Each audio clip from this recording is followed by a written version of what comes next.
All right. Good evening, everybody. It's Nate G here, along with Dr. Doug Lisle. Dr. Lisle, how are you doing this evening? Good. Can you hear me okay? Can I hear you pretty good? Yeah, you're on a cell phone? Okay. Yeah, I'm on a cell phone tonight, unfortunately, so we'll do the best we can. Okay, no problem. And all right, well, before we start, I came across a little study with Yale. From Yale. It was done maybe about a month ago, and it was accepted in October, published in March. But the name of the study is called Social Psychological Skill and Its Correlates. And basically, the conclusion was that people who are more introverted, prone to melancholy, are exceptionally good at accurately assessing truths about human social behavior without any formal training or tools. Their conclusion was basically that lonely, sad introverts are natural-born social psychologists. Now, self-admittedly, I did not read the entire article because it was behind a paywall. So I only have the abstract to go on. Okay, that's enough for us to criticize it. Good. Yes, go ahead. And I'm not trying to say that you're sad and lonely, or that anybody listening who seems to be pretty good at picking up on behavior is sad and lonely, but it did get me to think that that they might be onto something. Maybe they're not entirely correct, but perhaps that certain personalities have certain characteristics that make them better social psychologists than other personalities. What do you think about that, Dr. Yes. Now that is very good thinking, and we would expect that would be true. In other words, it would be indeed a surprise if it turned out that all personalities were equally adept at all different angles of social cognition. So whatever it is that they picked up on, what these people probably did unconsciously is the investigators probably self-selected for something that intuitively made sense with respect to possible superiorities on for introverted people, and they found it. And they probably found a very small effect size, playing around with very small potatoes here. But it turns out that undoubtedly they selected they did not select an unbiased sample of a universe of social situations from which to test accuracy, social psychological acumen.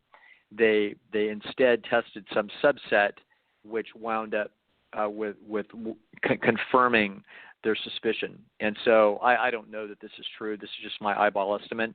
The reason why I believe that in my theory as opposed to their theory is that that their theory on a prima facie basis, it doesn't make any sense from the standpoint of evolution. So it makes sense that certain sensitivities to certain issues would lead you to overestimate certain issues and underestimate other issues. So if we measure it just right, you're going to look good, and if we measure it other ways, you're going to look bad. Let me give you sort of an example that would fit this. If we talked about the anxiety and care and concern for appropriate amount of care and concern for low probability, high expensive events, it will turn out that your OCD people or highly conscientious people will be, quote, more accurate judges of cost-benefit analysis for mitigating actions than an average person. However, that just so happens that we set the thing up in such a way that, it was like the Exxon Valdez, and it turns out that had we had people with higher conscientiousness, looking at the cues, we wouldn't have the Exxon Valdez crash. It's like that's true, but we've got millions of other cost-benefit analytics to run on millions of other problems in the world, and it's going to turn out that on average, collapsed across all of the problems, the average nervous system is running the most optimal cost-benefit analysis. But if we narrow the field down to a certain type of interaction, we're going to find some advantages for people out in the tails. Let me give you another example. It turns out that in for example, I already got into trouble with my friends from speech pathology a couple of weeks ago. So we're going to pick Strike on two. Here we go. Maybe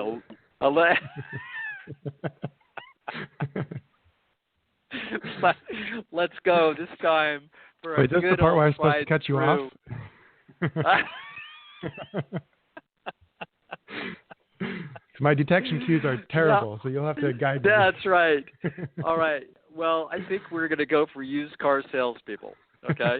Now, let's just look at used car salespeople.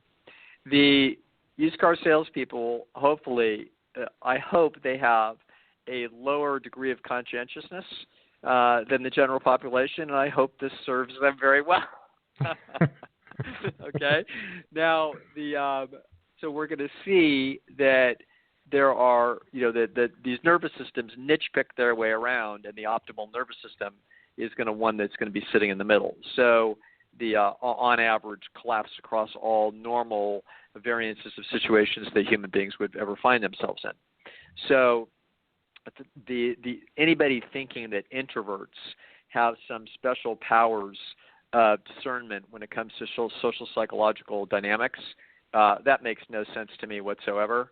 And I'm sure it would be child's play for me to look at their research and start dreaming up a way that I can put extroverts into a situation and see if the extroverts can out-ferret the introverts when it comes to figuring out the important social cues and information. I have no doubt that I can do so. So anyway, that's what I think of their study. But you actually have stuck your foot on the crucial issue here and the crucial insight that's more important than the one that they're attempting to promote, which is the notion that different types of personalities or different personality styles will have different strengths and weaknesses with respect to social cognition as well as other issues. And that, of course, is going to be true. So good thinking, Nate. Well done. All right, fantastic. And it brings us to our first question of the evening, which is about evolutionary psychology in academia. And the question is, do a lot of professors of evolutionary psychology get fired or have troublesome careers in academia because of what they teach? This particular listener had a professor who sometimes engaged and taught the class in a way that challenged any religious convictions that people may have had, and some students would get so offended they'd walk out of the classroom, or they'd loudly challenge what he was saying. This particular professor hasn't been fired, but going by how sensitive people can be when they're told they're just plain wrong, is it even worth being an evolutionary psychologist in an academic setting because of the large current that seems to be flowing against this area of science? And are there better ways of getting the system of psychology out there? Yeah, I mean, there's many layers of questions and commentary in this question. It's a complex question. The first thing that I would say is that one of John Wooden's famous maxims is, we can disagree, but let's not be disagreeable. And so you can disagree with people without being disagreeable. So anybody that's walking out of classes, offending people, it's like, hey, well, we're not doing this thing the way that it should be done. And so we want to be respectful of the fact that people believe what they believe, and they don't have a choice about what they believe. And if we hit them over the head and try with a sledgehammer, and we're trying to essentially belittle them in any way, this is no way to treat human beings that disagree with you and have their own complex set of reasons why it is that they believe what they believe. So I'm no fan of that kind of blunt instrument approach, particularly in a situation where there's a power imbalance between professors and students. I think that's no way to do things. And so it doesn't matter to me whether the professor, from my perspective, is, quote, right or wrong.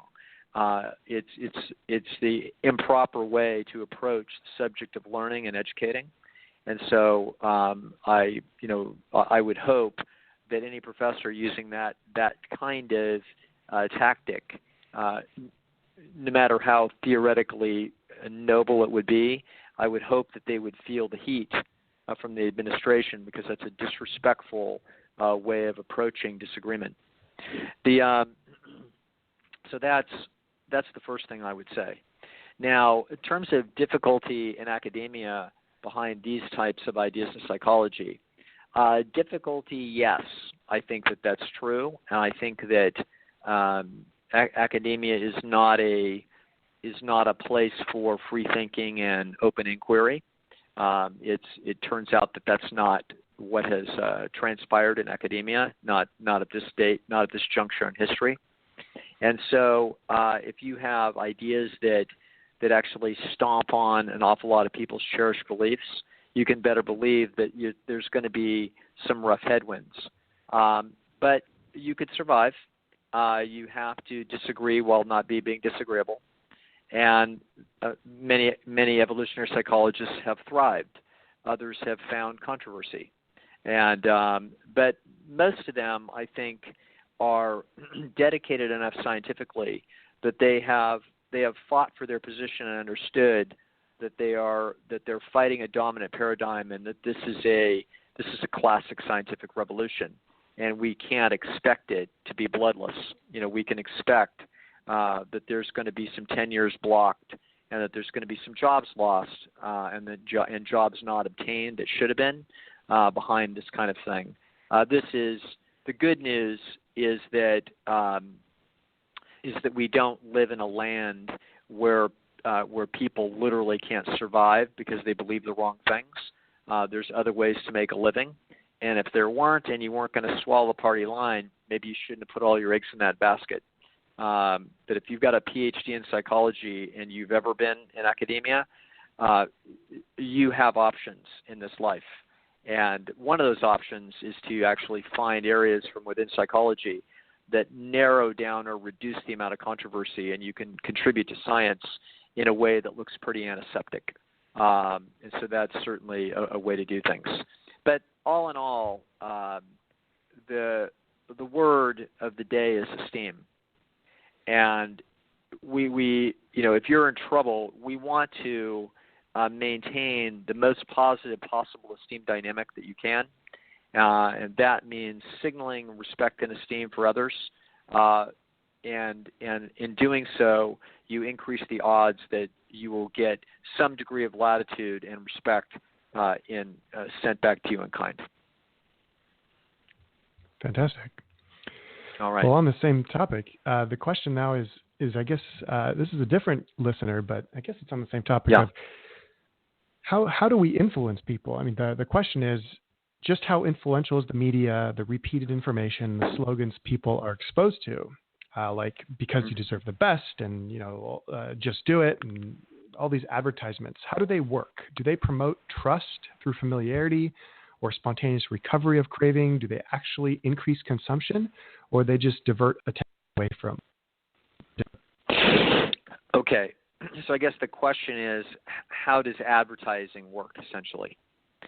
The way advertising works is it's meant to disturb the person's cost-benefit equilibrium. So if you think about your life, and things that you do the same types of things and literally the same actions over and over again. And the reason you do those is that you are tracking your way through a cost-benefit space as you have experimented and deviated slightly from that path and found that this path that you're on, you go to this Starbucks, you go to here for lunch, you order this particular thing from the menu, you call your mother once a week, you take your clothes to this laundromat, you tend to fill up your car at this gas station, probably even pointing this direction. In other words, what you do is you repeat behaviors because those behaviors appear to be optimal relative to your options in terms of cost-benefit analysis. So that's why you talk to who you talk to, worship where you worship, vote who you vote for, and cheer for who you cheer for, and listen to the things that you listen to.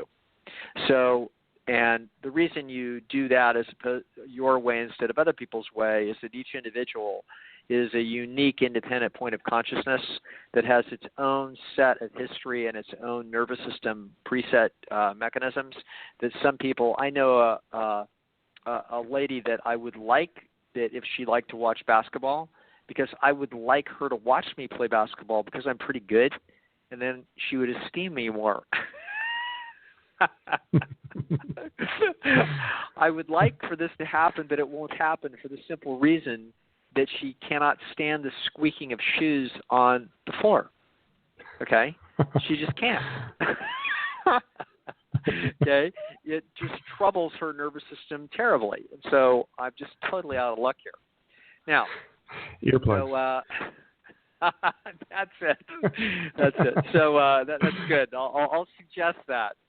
So anyway, the point is that so what advertisement does is, or any marketing program, what it's doing is it's attempting to disrupt your equilibrium because it's difficult to get you to change, because change involves risk, and you have and you essentially, it depends upon the amount of openness to experience you have, but despite, even if you're very open, your behavior has a deal of stability. So even if you're very open, it's very likely that you buy the same antiperspirant maybe for several years in a row. Okay? Yeah, it's very likely that you'll buy the same toothpaste for several years in a row. So it's going to turn out that getting you to change from one brand to another, or divert resources from one type of resource, i.e. to get you to buy, I don't know, Chex cereal instead of buying bagels. So in other words, we're going to try to divert resource from one style of food to another style of food.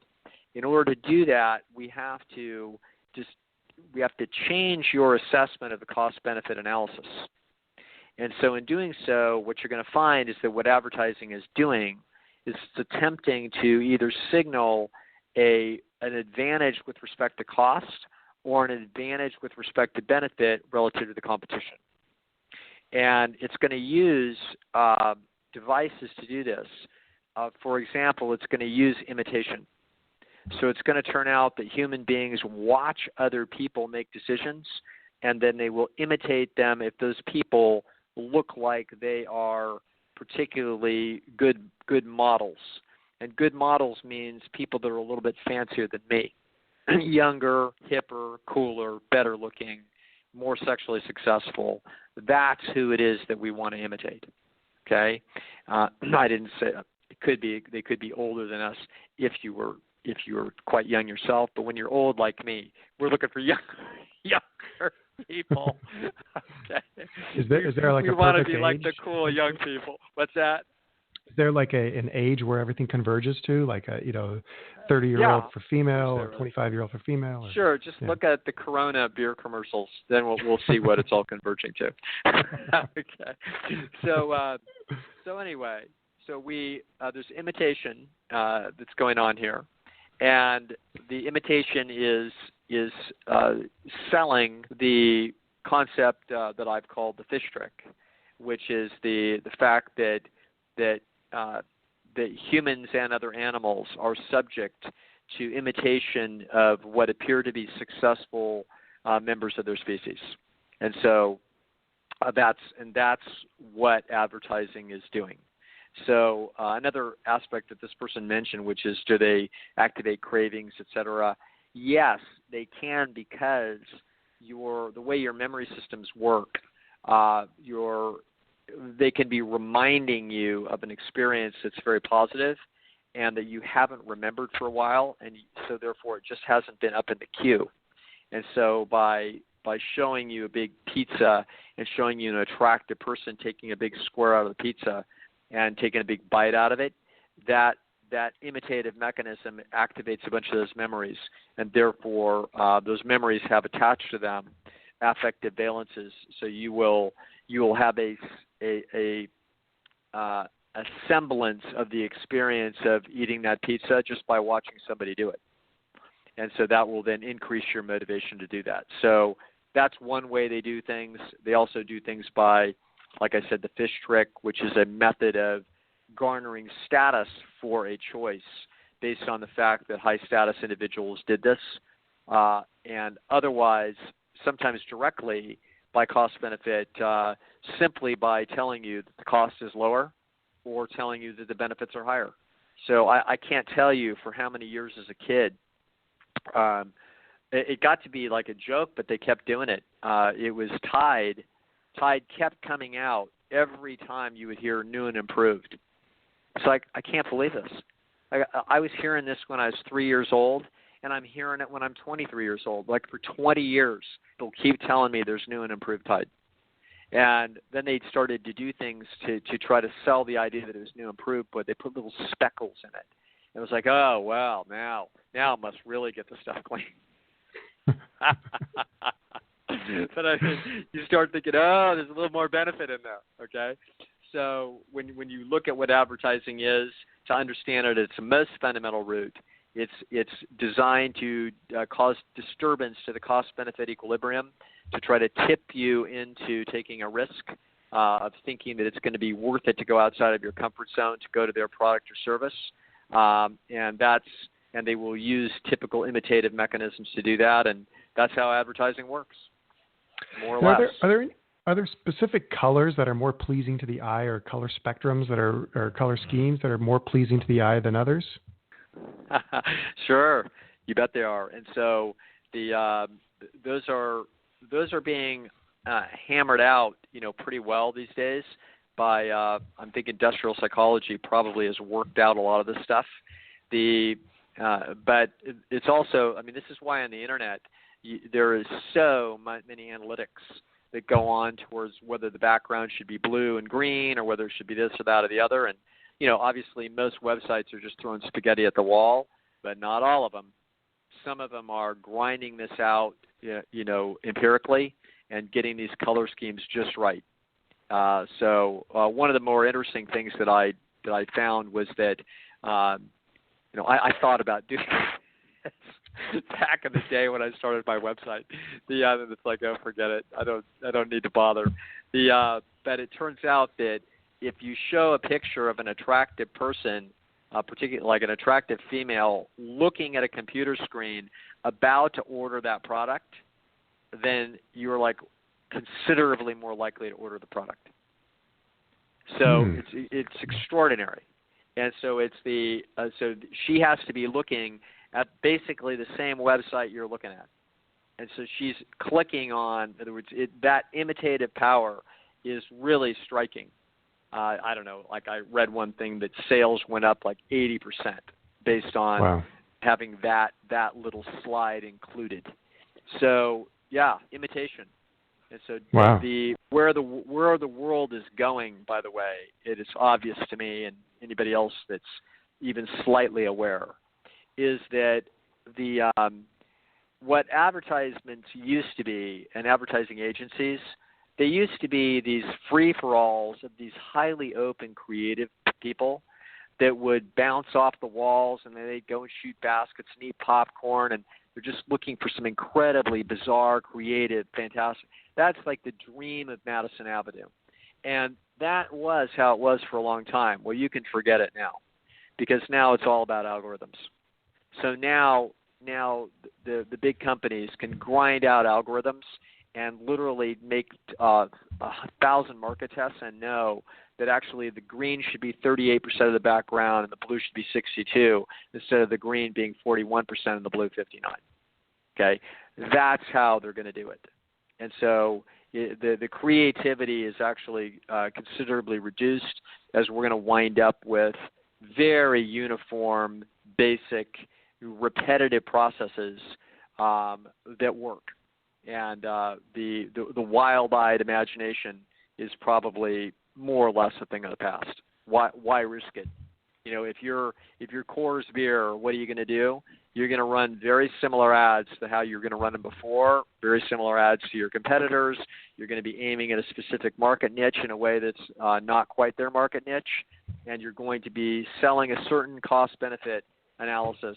One of the big things, I just saw a beer commercial that indicated that their light beer was 99 calories. I thought, that's interesting. Somebody believes that it's going to be a winner, that people aren't going to think that the calories mean anything if it's under 100. So that's just, i.e., cost benefit. People are drinking beer, and to some extent, some of them are worried about their weight. And so we're going to go after that submarket with that ad.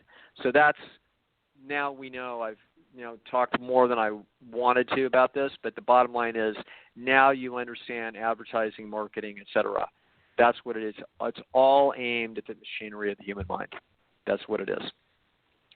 Maybe one day we'll see like commercials for like steamed vegetables, because I would really love to get cravings for that when I'm watching TV. But I'll just have to stick to it. But it's just not happening. That's it. Yeah, it Right. happens when I'm really hungry, but got to fast for a few days for that. But Sure, got it. So why do people love music, Dr. Lisle? Well, I can tell you why I think they love music, and this was an original idea of mine in the early 1990s, and so I haven't seen anything that has completely dethroned this idea, although we could expand it and modify it a little bit. What you're going to find is that I believe that this begins with mother-infant interaction. And so it's going to turn out that infants and parents, but mothers specifically and more importantly, are going to be in a little dyadic loop. And so children are going to have certain facial expressions and activities that are going to endear them as well as alarm the mother. It's going to keep the mother engaged, and it's going to keep her intent on trying to serve that kid's needs. And that kid is, remember, unbelievably self-interested to the point where it's going to want to draw attention away from even other children or other issues enough that the mother is essentially misallocating her resources towards the child from the mother's perspective, and appropriately or ideally for the child's perspective. So what children are is they're what I call JRADs. They are junior resource acquisition devices. Don't even ask me what an SRAD is. We'll get to that another day. All right. Now, so it's going to turn out that the little JRADs are born with a bunch of equipment in there in order to accomplish this. And one of them is going to be emotions that are going to be attractive. So psychologists don't think in terms of emotions being sexually selected, for example, entities. They just think that you have feelings, and that's how that works, and they don't even know why they even have them. Okay, so, but if we look at these through the eyes of the brilliant Jeffrey Miller, we realize, feelings could easily be sexually selected. So certain types of feelings are more attractive than other feelings, and therefore just like certain shapes of breasts and certain shapes of torsos and certain shapes of faces are more attractive, so are certain feelings more attractive. And if certain feelings are more attractive, the way the engineering of the mind is certain thoughts have to drive those feelings, and therefore certain thoughts are more attractive than others, et cetera, et cetera. So the way you think isn't because you think independently and scientifically and unbiasedly. A great deal of the reason why you think the way you think is that there are thoughts and therefore feelings that are more attractive and therefore more valuable to have with respect to evolution. Now, one of those things is going to be a delight in certain kinds of sensations. And so, for example, I want you to imagine living your life with a bunch of people that when funny things happen, nobody laughs. It's like, wow, okay? How about going out on a date with somebody and you're on a freaking roll? For some reason, you got your little witty chip is on a roll, and all you see is this flat affect on the other side. Okay? Not good. Torture. Okay, you can tell. Yeah, you can see how awful this is. You see how terrible my life is. No matter how witty I am, it's just flat line. All right. So what we're going to do here is we're going to see that children are going to have emotions that are going to make them more attractive to their mothers and therefore more likely for them to be invested in by those mothers. So they better smile and they better laugh. And I'm telling you, if you haven't been around little kids, there's nothing like the smile and laughter of a little kid. It just lights up, the adults that are around, unless they're a psychopath. So this, or Alan Goldhammer, either way. I couldn't resist that. All right. So the point is that that this is you have this sort of it's a mechanism in there. So it's going to turn out that mothers mothers and fathers will use sing-songing baby talk, where the sounds of the voice are very, very similar to music, very, very similar to singing.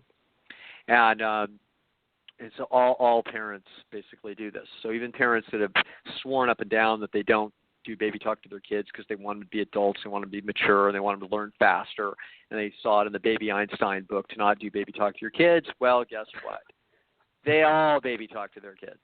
And I believe it was Anne Fernald, who was a professor at Stanford studying like early childhood linguistics. I believe it was she that put little tape recorders inside the attics of people all over Palo Alto that had kids, and then listened to their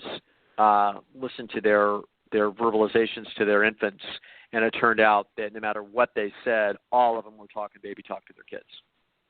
So this is a human universal, to talk baby talk to your kids. And what baby talk, a lot of it is, it's very sing-songy. It's very musical. We're also going to see that mothers are going to sing to their kids. Have we ever heard of a thing called a lullaby, for God's sakes?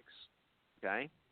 So moms will hum to their kids and they'll sing to their kids. Now you can imagine, what if your kid gives you a stone-like stare just like all the women give me when I crack a great joke? What are you thinking? You're thinking, I'm in the wrong place. Okay? Totally unappreciated. Like, why the hell should I keep this up? So if you have a kid that is not responsive to your singing, then you're thinking, this is a freaking duster. Okay? I just drilled for genetic oil in West Texas, and I got nothing but dust out of this oil well. This kid is a loser. Okay? And so now your feelings of love for that child are going to be substantially less, and you're going to invest less in that child because you can recognize you've got some kind of social, psychological basket case, which you do. Okay? Now, so normal human beings are going to love music. They're going to love music because they better be able to demonstrate to their mother that they love their mother. So they better be having emotional reactions that light up mom, light her up as they smile and giggle and sigh and snuggle up to the lullaby, et cetera, et cetera. In other words, they better be lovers of music. So this is why I believe that human beings love music. I believe that it is an essential component of parent-offspring attachment, particularly mother-infant attachment.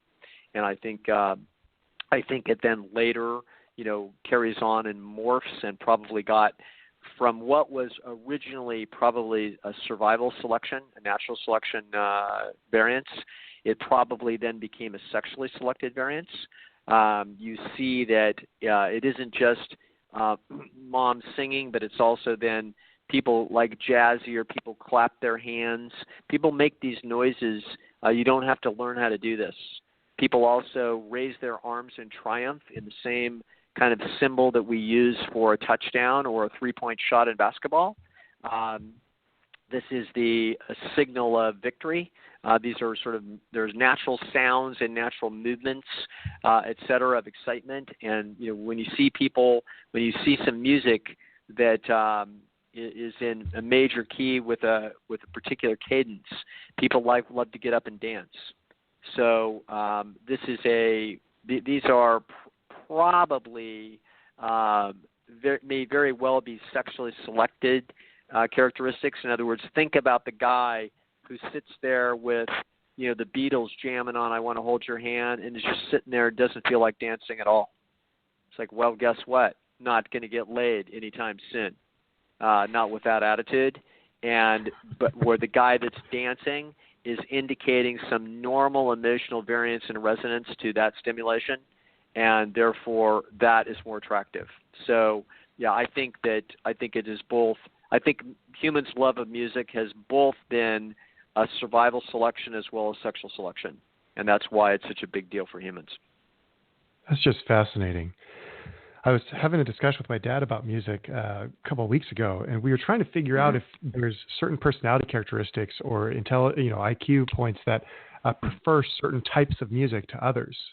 Classical, jazz, rap, rock, death metal, whatever.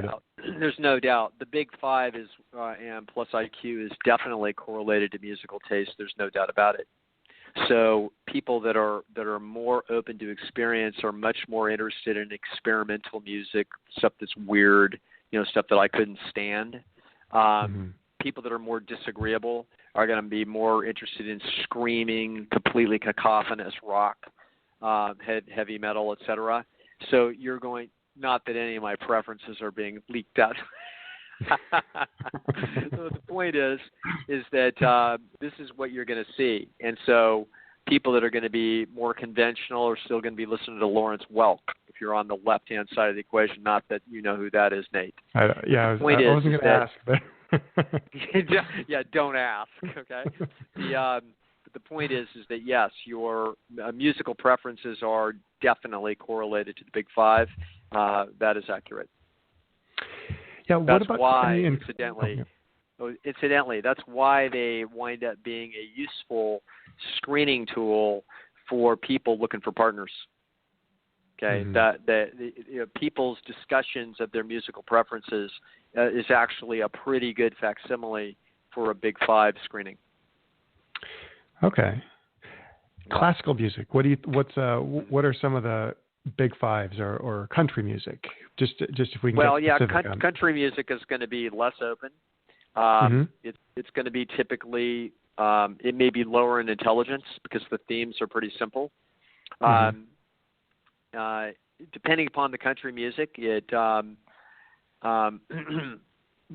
obviously country music has quite a few different themes and so forth, but you tend to see the conventionality of family and I think, for example, you can have higher conscientiousness issues in country music than you might have in rock music. So you have more what looks like people aiming at stable, conscientious, pair bond lives, etc. I.e., it isn't sex, drugs, and country music. No, that's not what it is. So this is there's going to be definite differences. Classical music is an enjoyment of the advertisement of high IQ, high conscientiousness, not particularly open, and emotional stability. I would think generally is being signaled there, and probably less extroversion than some other things. So, yeah, possibly more introverted. So, yeah, these are. We'd have to look and see what they are, but they're definitely there. Mm-hmm. Yeah, I would have always liked to have been a person that could really like classical music, but to make myself appear fancier.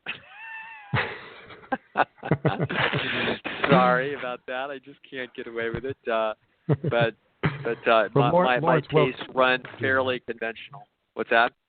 Said Lawrence Welk will do. Is that what it was? Yeah. Yeah. It's close enough. Lawrence Welk will have to do. That's how that's going to go.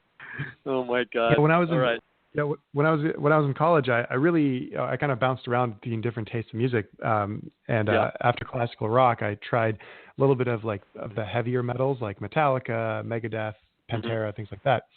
And then one of the sports I was playing, I got a concussion, and I think I lost consciousness for a few seconds, but the next couple of days I couldn't stand any of that music. And actually what turned out happening after that is I couldn't stand any of that music ever again. And I actually gravitated more towards some of the calming music. So that was really, I've always wondered what was going on there, but it looks like the trauma. Yeah. That is amazing. That is a great story. And I haven't heard of anything quite like it. And I just would have never seen that coming. But thank you for sharing that. That's the value of having people reporting and paying attention to some unusual things in their life like this, so we can learn sometimes We can get cues to things about how the brain works that we wouldn't have otherwise ever looked for. Really great. Thank you for telling me that. I never would have expected that. The idea of wanting things simpler and quieter after concussion makes sense, but the notion that your taste could shift substantially after that is really quite a remarkable report. Good. Thank you.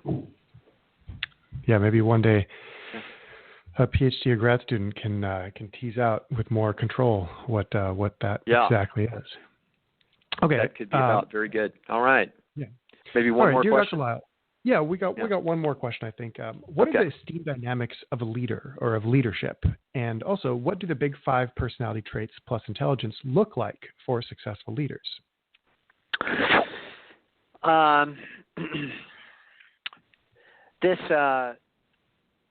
The way to look at leadership, I'm always a little bit amused at the notion of leadership whenever I look at some book.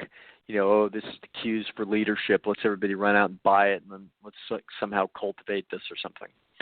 The truth of the matter is that there's a phrase in horse racing called that there's horses for courses, and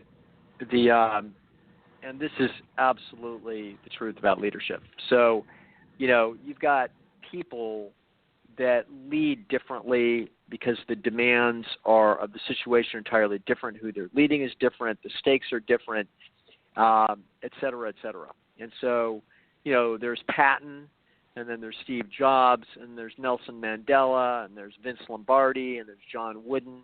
These people, may share some similarities, but they're going to have tremendous individual differences.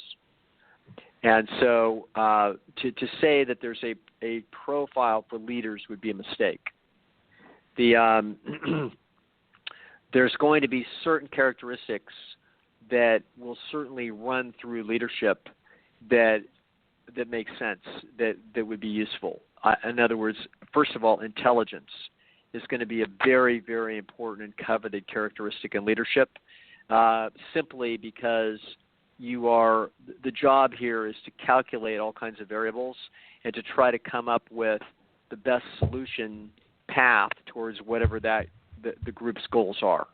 That, the smarter the brain, the more likely they are to come up with a solution. So that's, of course, on the table, and it should be on the table in a big way. However, now it depends upon what is your space that you're in. What are the nature of the risks that you're running, and what are you trying to get accomplished here? Would you rather have George Patton, or would you rather have Steve Jobs? And it depends upon what you're trying to do. Are you trying to march through Europe, or are you going to try to march through IBM? And so these are individual differences. Like a Vince Lombardi and a John Wooden, both of them in sports, both of them, really at the very top of their game in terms of, outstanding at their craft, and yet different. A lot of similarities, super high conscientiousness, super attention to detail. So very, smart guys, super high conscientious, but one of them considerably more disagreeable. So Vince Lombardi, much more disagreeable person, and much more emotionally volatile person. And so did it work? Yes. And did some of that volatility, was it probably useful? Probably was. Would Wooden have been more effective had he been more emotionally volatile? Unlikely. Probably not. Different kind of game, okay? Football is a territory-taking, smash them in the mouth, we are defeating and intimidating you physically kind of a game. Basketball is not. Okay, basketball is much more about finesse, precision, teamwork, also a lack of ego in the individual players to try to optimize the team process as opposed to any kind of individual process there. So this is, and in football, that happens by necessity, so it's not as much of a coaching problem in football, whereas in basketball, it is an unbelievably big coaching problem. It becomes maybe the most important coaching problem in the NBA. or at basketball on any serious level, is to actually get the people, the individuals, to subjugate what would be in their personal genetic best interest, i.e. to hit a lot of cool shots, to actually optimize the behavior for the group, which would, therefore their behavior would personally look different in order to optimize the group behavior. You don't have that problem in football. So as a result, the kind of coach who would get people to buy into that and the system that it would be necessary, the personality to drive that, would be a different personality than a Vince Lombardi. So the issue of leadership is that each kind of leadership problem, in principle, would have an ideal or a perfect personality for that leadership problem. And so really the success of someone as a leader is going to be really how closely are they aligned with the perfect personality for that particular niche in the human problem. It's always fascinating hearing your esteem dynamics of all these problems. And then with regards to leadership, yeah, some leaders, they know essentially it's kind of ingrained when to give esteem, when not to give esteem, when to, how that kind of process plays out. Can you talk more about that? Yeah. So in other words, a big part of leadership, what this is we're talking about motivation. If we're talking about motivation, we're talking about cost-benefit analysis. And if we're talking about cost-benefit analysis, we're talking about the main cost-benefit analysis that people do in this life is they are running a esteem cost-benefit analysis. In other words, that's the biggest prize that people are after is esteem.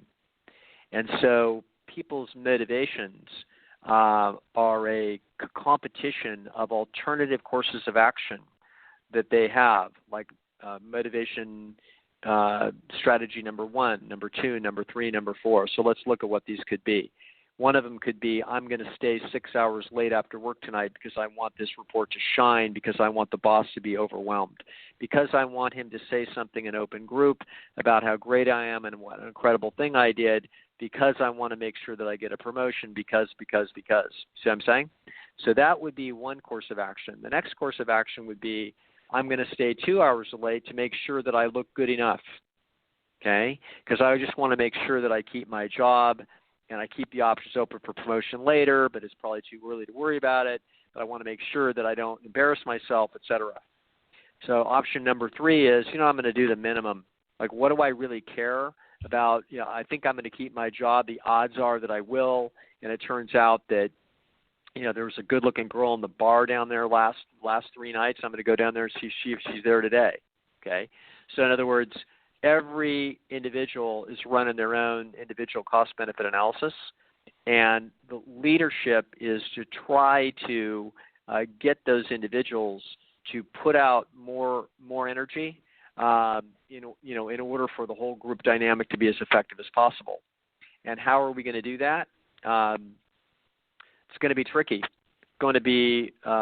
You're going to want to be wise with your currency about how it is that you give esteem cues, and you're going to want to do it in such a way that optimizes the output. Now, that being the case, it's going to turn out that you can kind of see the handwriting on the wall here, that this is going to line up to what I call the political principle. And the political principle is going to be the principle that the politician who actually convinces more of the electorate that their section of the electorate has more esteem with that politician than they do with the other politician. In other words, if I can convince that 60% of the electorate that they are all in the top half of my concerns, and the other guy is not able to do that, he's only able to legitimately and truthfully convince 50% of the electorate that they are in the top half of his concerns, then I win. So the politician that is actually most effectively deceptive is the one that actually will get the actions, more of the actions required to take over and get control. The same thing is going to be somewhat true in the leadership process. The leadership process is going to involve the political principle. It's going to involve hanging out carrots and sticks in such a way, and protecting your capital, and essentially selling the upside. It's going to be doing essentially advertising on the expenditure of people's time and energy for the cause. Very frickin' tricky. Okay? So great leadership, believe it or not, involves deception. But it involves deceptions where you don't get caught. Just like a politician that manages to get reelected because they convince 60% of the electorate that they're in the top half, and then it turns out they convince them again 4 years later or 2 years later that it's still true. So this is, it sounds a little jaded to break down leadership in this way to some degree, but to some degree that there's truth in this. So one of the ways as a leader in an athletics team is that if a guy is number 7 on your or number 8 on your bench, you might suggest to him that if he works hard, he's got a shot at being number 7 or number 6. Even though your odds, as you estimate that he may only have a 20% chance of that happening, you may leak it to his nervous system that it's more like 30%, at which point he expends more energy, okay? And if he expends more energy, you've distorted or disrupted the equilibrium of his cost-benefit analysis and gotten him to buy in more and put out more energy. If you can do that, okay, if you can also sell the possibility that the team as a group can get a bigger pie and they can achieve more than what they thought they could, but you don't sell it too high, but you sell it higher than their own estimations are, and you get it and you can do it in a way that's convincing, all of these things add up to greater expenditure of energy on the part of the individuals and wind up being more successful leadership. Okay? So all of this is a swirling cauldron of esteem dynamics and deception and political principle and cost-benefit analysis and marketing. It's all in the game, and it's all, this is what it makes what it makes. That's how it works. It's fascinating. Yeah, I always assumed that just deception by itself is more of a low conscientiousness thing, but what it sounds like is more of a high intelligence type of thing. Or maybe I'm mixing. Deception is an inevitable consequence of the value of a species that evolves communication systems. So as soon as you have communication systems are more valuable to have than not have, there's this soft underbelly of the extraordinary utility of communication systems is going to be the fact that they can be exploited. And so there's going to be some degree of exploitation up and down and around, communication systems. That is the way it will be. So leadership involves to some degree. You can think about Winston Churchill essentially suggesting to the British people that we will not surrender under any circumstances. We will defeat this son of a bitch. Okay? Now, notice what that does if you're effective in doing this.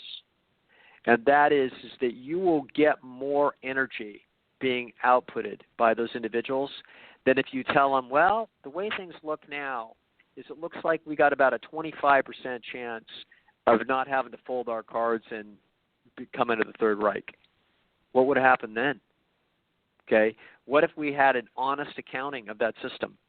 And that's what it is that we said. It turns out that if instead we actually inflate the perception of success, we then wind up getting maximum effort out of the system instead of an intelligent amount of effort out of the system. And as a result, what do you know? We're more effective than we would have been. So this is why leadership can be tricky business, and why a big part of what goes on in Silicon Valley is people being credible enough and grandiose enough to have people work until midnight every night looking for the big score.